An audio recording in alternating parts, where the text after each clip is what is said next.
Čau! Mani sauc Jānis Palkonieks, es esmu no Draugiem LV runas vīrs, un es gribu jums šodien parādīt, kā izskatās pie mums birojā Mārupē.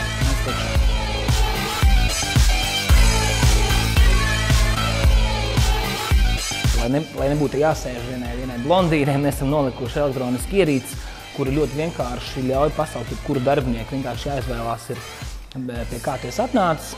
Piemēram, ja tas ir pie manis, jānospiež ir mans vārds, un uzreiz pēc mirkļa saņemšu īziņu telefonā, ka pie manis atnākuši ciemiņi un nākuši sagaidīt. Kur mēs skaitam, cik daudz ir palicis līdz Draugiem 10 gadu jubilejai. Uz ekrāna var redzēt tos darbiniekus, kuri nav darbā, un tad viņi attiecīgi atsūta īziņu, uz ekrāna parādās iemesls, kāpēc viņi nav birojā, lai visi zinātu.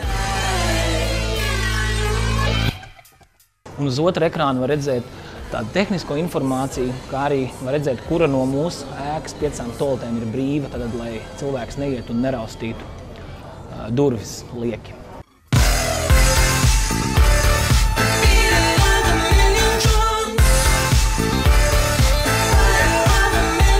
Šī ir mūsu biblioteka. Es atradīšu mūsu vienu no mīļākajām grāmatām, ja man izdosies. Laikam viņš šeit kāds būs paslēpis.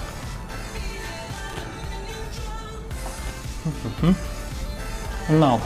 Es gribēju atrast Kiviču grāmatu, bet Kiviču grāmatu kāds droši vien lasa cītīgi šobrīd. Tagad žēl, ka nav tā Kiviču grāmata, tas ir tāds piedūriens.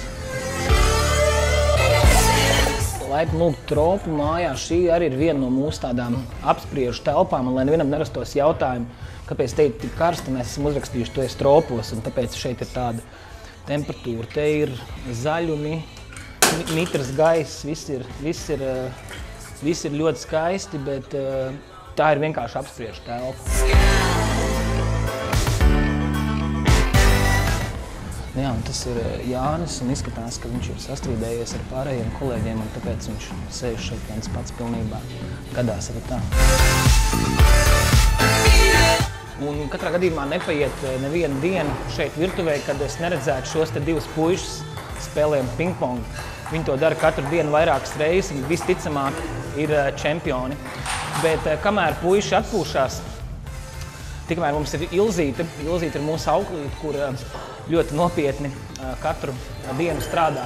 Ilzīte rūpējās, lai mēs būtu pēduši, padzēruši, sagatavojam visādas tējas, svaigas sulas un kefīru, visu, ko vien kārojās. Un tā kā nebūtu Ilzītes, nezinu, kā mēs te izdzīvot pareizi.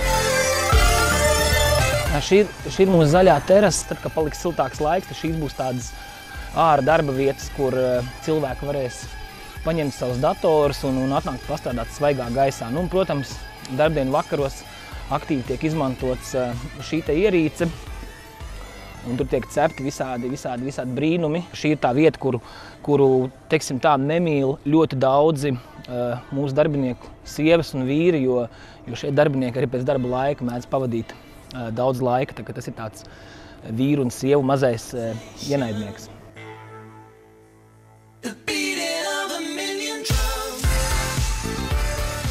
Mēs strādājam normālu darba laiku, normālās darba dienās, 8 stundas. Vienīgā tā atšķirība ir, ka pie mums var darbā ierasties līdz 11 rītā.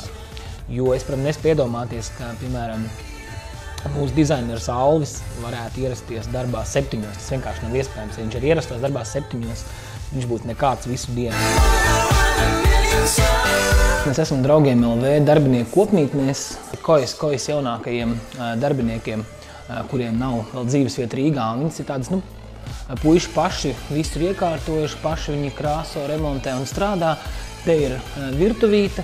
Un te ir, tur parasti citi netiek, te ir guļamistaba, ja, te vienkārši te puiši guļ. Un te arī notiek visādas, protams, viņiem kā jau kojās pienākās, kā jauniešiem pienākās, notiek visādas ballītes. Jā, un te var redzēt, ka arī visa telpas vadība notiek arī elektroniski, vai no attālināta, vai no šādā veidā, kur var ieslēgt attiecīgi gaismas, ieslēgt un izslēgt. Ja. Un to arī puiši paši ir uzprogrammējuši, ielikuši vienkārši iPadā, un tā tas strādā. Kopmītnēs pieklīda mums tāds kleņojošs kaķis, un tad puiši viņu paņēma pie sevis, un tā vietā, lai vēstu istabā uztaisīja viņam savu mājiņu, bet, protams, tā nav vienkārši kaķa mājiņa, tur ir siltuma sensors, kurš kaķītim uztur īpaši ziemās laik 20 grādu siltumu. Un ar šādu veidu aktivitātēm vienkārši darbinieki arī aizpilda brīvo laiku, bet tāpat laikā kaut ko iemācās jaunu. Kad kaķi Samanta pēdējais bijis, bez 5:02 viņi ir bijusi iekšā mājā.